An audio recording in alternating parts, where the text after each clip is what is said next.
کا کوئی نظریہ اسلام کے منافی ہے، اسلام کے خلاف ہے،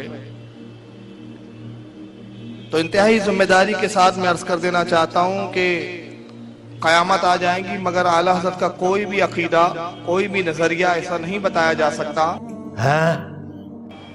کہ جس کی تائید میں قرآن نہ ہو، حدیث نہ ہو، صحابہ کے اقوال نہ ہو۔ یہ تیرے بھامٹے باتاں ہیں یہ ائمہ کے اقوال نہ ہو۔ ہر عقیدہ اور ہر نظریہ اعلیٰ حضرت کا جو ہے وہ یا تو قرآن و حدیث سے مبرم ہے یا اقوال صحابہ ہے۔ تو رکو ذرا، صبر کرو۔ ملفوظات اعلیٰ حضرت اٹھائیے۔ امام احمد رضا خان بریلی میں پیدا ہونے والا یہ شخص، میں اس کے بارے میں کیا کہوں، اس کی تاریخ اور اس کے باپ داداؤں کا نام لوں تو آپ کو پتا چلے گا یہ سارے شیعہ اور رافضیوں کے غلام تھے۔ سارے شیعہ، نقی علی، خلاں فلاں علی، فلانے علی، سارے یہی رافضی اور شیعوں کے کی پیداوار۔ میں کہتا ہوں انہوں نے اپنی کتاب ملفوظات اعلیٰ حضرت میں لکھا، نعوذ باللہ کہ احمد سجل ماسی کے 2 بیویاں تھیں۔ کس کی؟ احمد سجل ماسی کے 2 بیویاں تھیں، اور یہ بہت بڑے ولی تھے، بہت بڑے ولایت کے مقام پہ فائز تھے، اور وہ دونوں بیویاں تھیں۔ یہ کسی بازار میں ایک دفعہ احمد سجل ماسی کے 2 بیویاں تھیں۔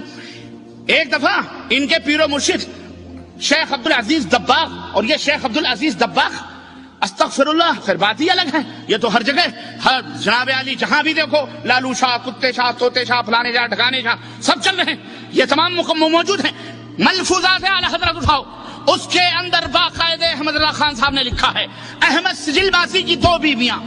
ایک دفعہ عبدالعزیز محدث کبیر دباغ نے ان سے پوچھا کہ اے احمد یہ بتلاؤ کہ کل رات کو سنو ذرا غور سے، رات کو اپنی ایک بیوی کو چھوڑ کر دوسری بیوی کے پاس تم سو رہے تھے اور اس سے ہم بستری کر رہے تھے، ایسا کیوں کر رہے تھے؟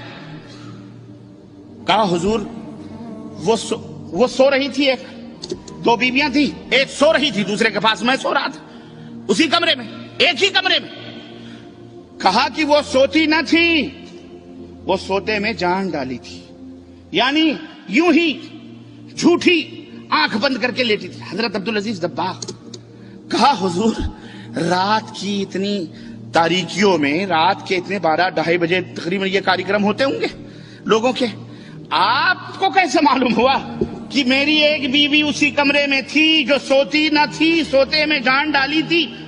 آپ کو کیسے معلوم؟ یہ ظاہر ہے ایسے ماحول میں تو کمرہ بند ہوتا ہے، لاک ہوتا ہے دروازہ، رات چراغ بتی بھی گل ہو جاتے ہوں گے، یہ چلو جلتے ہوں گے، الگ مسئلہ ہے وہ، لیکن آپ کو کیسے معلوم ہوا؟ کہا احمد یہ بتلاؤ وہاں کوئی اور بھی چارپائی خالی تھی؟ کہا ہاں حضور ایک چارپائی پڑی تھی۔ کہا اسی پر میں بیٹھا تھا۔ یہ محدث وقت، یہ اپنے دور کا محدث جس کو خطاب ملا ہے کہ نبی کی حدیث کو اندھا، نبی کی حدیث کو بتا دیتا تھا کہ یہ ضعیف ہے، یہ صحیح ہے، یہ کیا ہے، جبکہ ان پڑھ تھے یہ۔ ہاں یہ بھی میں نکتہ بھول گیا، ان پڑھ تھے، ان پڑھ جانتے ہو، ایک اچھر کا نہ جاننے والا، الف کلام لٹھا لام کا الف لام کچھ بھی نہیں پتا اس کو، لیکن ان کو اتنا بڑا علم تھا۔ آپ سوچئے اپنے وقت کا یہ محدث رات کے اتنی رات کو اپنے مرید کے کمرے میں کیا کر رہا تھا؟ یہ اسے پوچھا جائے، اور احمد رضا خان صاحب سے پوچھا جائے کہ ایسا شخص جو محدث ہو، نبی کی حدیث کا جاننے والا، جس نبی نے یہ تعلیم دی ہو کہ لوگوں اگر تمہارے گھروں میں کوئی آدمی کسی کھڑکی سے جھانکے اور میری امت کا کوئی آدمی صاحب خانہ اس کی آنکھوں کو پھوڑ دے، اس کے اوپر کوئی دیت نہیں، معاف ہے اس کی دیت۔ بتاؤ یہ محدث رات کو گھر میں کیا کر رہا تھا؟ تاک جھانک کر رہا تھا۔ اور اس سے امام صاحب احمد رضا خان بریلی صاحب نے فرمایا ہے کہ اس سے پتہ لگتا ہے، اس سے یہ عقیدہ ظاہر ہوتا ہے کہ پیر کبھی بھی مرید سے جدا نہیں ہوتا۔ ہم نے کہا حضرت اتنی جدائی تو پھر بھی ہے کہ مرید ایک چارپائی پہ ہے، پیر الگ چارپائی پہ ہے، ارے اتنی جدائی بھی کیوں؟ اسی رضائی میں گھسیڑ دیتے اس کو، کیا فرق پڑتا؟ ہاں اتنے فاصلے بھی کیوں رہیں؟ اتحاد کامل ہونا چاہیے۔